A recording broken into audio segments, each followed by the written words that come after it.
Assalamualaikum warahmatullahi wabarakatuh. Baiklah, kami akan menampilkan hasil presentasi kami, yaitu tentang pengaruh suhu pada tanaman.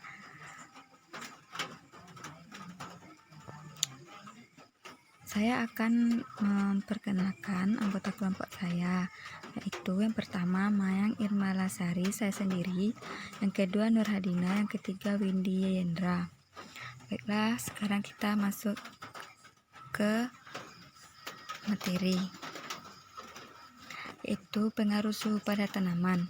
Suhu adalah salah satu faktor lingkungan utama yang mempengaruhi metabolisme tanaman. Mempertimbangkan bahwa tanaman adalah sel kelangsungan hidup tergantung pada aktivasi respon perlawanan terhadap mereka.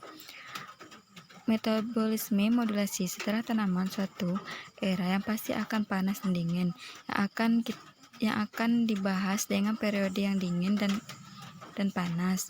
Efek pada fotosintesis, sistem adon, produksi protein panas dan nitrik oksida, serta ada yang memberikan gambaran umum tentang proses panas di adibon yang terjadi ketika tanaman itu memperoleh kembali kenaikan atau berkurangnya suhu. Menyesuaikan homeostasis adalah stabil fisiologi untuk suhu baru. Dalam tinjauan ini akan menggambarkan respon resistensi terhadap termal yang didasifikasi sebagai toleransi, khususnya respon cepat yang terjadi segera setelah era panas atau dingin, yang di sini disebut sebagai reaksi yang terjadi selama beberapa jam pertama hingga beberapa hari setelah awal perubahan suhu lingkungan. Tanaman dapat bersikap toleran atau peka terhadap dingin atau panas, bergantung pada ceruk termal tempat tanaman itu ditemukan dan adaptasi setiap spesies melalui evo. Pengambil alihan termotoleransi terjadi ketika tanaman terkena sebelumnya dengan parendah atau tinggi untuk waktu yang singkat, sampai alihnya yang tidak ada cedera fatal atau proses yang sering disebut erdeming atau priming. Setelah itu, tanaman ini sanggup bertahan terhadap peningkatan atau berkurangnya suhu yang sebelumnya menimbulkan bahaya. Berikutnya akan dibacakan oleh teman saya, yaitu Nur Hadina. Kepada Nur Hadina dipersilahkan. Assalamualaikum warahmatullahi wabarakatuh. Perkenalkan, nama saya Nur Hadina. Saya akan melanjutkan presentasi yang telah dibacakan oleh Mayang Irmalasari. Oleh karena itu, stresor lingkungan diakui pertama oleh tanaman dan kemudian surut melalui sel dengan sinyal jalur akhirnya. Jalur-jalur ini mengaktifkan perubahan dalam pelepasan gen tingkat yang menyebabkan penyesuaian dalam metabolisme dan pengembangan bertujuan untuk mencapai homeostatis di bawah kondisi stres. Seperti yang disebutkan sebelumnya, perubahan suhu udara dapat menyebabkan dingin dan panas pada tanaman. Menurut Levitt, tekanan akibat perubahan suhu dilawan oleh tanaman melalui toleransi dan tidak menghindari tanaman karena tidak dapat menjaga agar sel mereka tetap berada pada suhu konstan sebagai penghuni rumah. Suhu dingin atau panas dapat menyebabkan turun naiknya dalam suhu jaringan tanaman yang tak dapat dihindari. Penting untuk dicatat bahwa tanaman adalah pemasok sumber energi utama untuk organisme heterotropik dengan mengubah energi matahari menjadi materi organik melalui fotosintesis sebagai tambahan. Hutan misalnya adalah kunci untuk keseimbangan ekologi dan iklim global, terutama dalam hal hutan tropis seperti Amazon yang mengurangi suhu atmosfer karena tingkat evapotranspirasi tinggi dan carbon sequestration-nya. Selanjutnya, batas toleransi panas pada tanaman.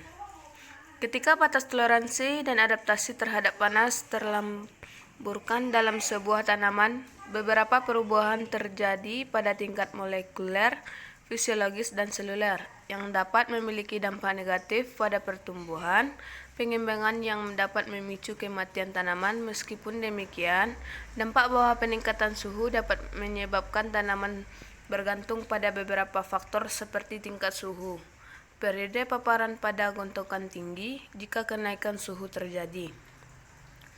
Hutan tropis merupakan komponen penting dalam sistem iklim global yang menyediakan habitat bagi beragamnya spesies, tumbuhan dan binatang. Pengetahuan kita tentang sebagian besar fungsi biokimia yang beroperasi dalam ekosistem hutan tropis masih langka, sehingga ENVI ini memiliki potensi besar untuk penelitian oleh generasi mendatang para ilmuwan. Kurangnya ekonomi saat ini terutama mengkhawatirkan mengingat hutan tropis telah AOKES tidak terbatas untuk penggunaan lahan dan konversi untuk tujuan lain. Situasi ini mungkin akan terganggu jika kita mempertimbangkan betapa dekatnya tanaman tropis dengan perubahan iklim yang diharapkan. Sekian dari saya. Presentasi selanjutnya akan disampaikan oleh Windy Yayendra. Besar untuk penelitian oleh generasi mendatang para ilmuwan. Kurangnya ekonomi saat ini terutama mengkhawatirkan mengingat hutan tropis telah AOKES tidak terbatas untuk penggunaan lahan dan konversi untuk tujuan lain. Situasi ini mungkin akan terganggu jika kita mempertimbangkan betapa dekatnya tanaman tropis dengan perubahan iklim yang diharapkan. Sekian dari saya. Presentasi selanjutnya akan disampaikan oleh Windy Yayendra. Baiklah, saya akan melanjutkan presentasi dari teman saya Nurhadina. Akan tetapi masih belum dapat dipastikan apakah spesies-spesies tanaman hutan tropis dapat bermigrasi cukup cepat agar dapat bergerak mengikuti perubahan pada waktunya yang dapat membahayakan spesies tersebut secara drastis.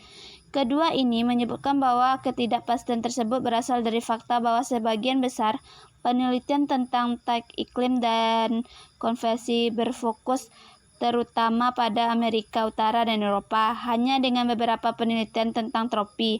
Meskipun pembekuan terhadap tanaman tropis, keanekaragaman hayati yang besar di lingkungan tropis memperburuk keberadaan berbagai macam toleransi. Penanaman dalam tubuh vitro merupakan alat yang dapat diterapkan dalam penelitian variasi dalam faktor-faktor lingkungan pada GAUT dan fisiologi yang sudah diterapkan pada bromelain dalam beberapa penelitian kami. Teknik ini mengikuti penanaman benih atau tanaman tes. Selanjutnya, selain itu, tanaman yang berada dalam kondisi vitro selanjutnya bisa juga disingkirkan dari termos dan dipelihara substrates untuk beradaptasi dengan jaringan induk yang lain. Tahap ini dianggap kritis dan sering membatasi penanam fitri, terutama karena lemak bawah tanaman dipindahkan dari lingkungan dengan kelembapan relatif tinggi, intensitas cahaya rendah, dan suplai energi eksternal karbohidrates di media kultur ke lingkungan dengan kondisi berlawanan yang membutuhkan produksi karbohidrat sendiri melalui aktivitas fotosintesis yang lebih tinggi dan peningkatan tingkat transportasi karena kelembapan lingkungan. Keunggulan ketahanan mekanisme organisme terhadap kondisi ini sehubungan dengan tanaman penting untuk Hestis menggabungkan kelangsungan vegetasi yang ada dengan rites karena panas, serta untuk menemukan sumber-sumber gen yang berhubungan dengan panas toleransi yang bertujuan untuk kelangsungan tanaman tahan panas. Tanaman tropis telah dianggap lebih rentan terhadap perubahan iklim, akan tetapi respon spesies ini terhadap stres suhu di mineral masih membutuhkan riset lebih lanjut agar kita dapat mengevaluasi dengan lebih baik kapasitas kelangsungan hidup tanaman tropis hingga perubahan yang bisa terjadi. Sekian dan terima kasih.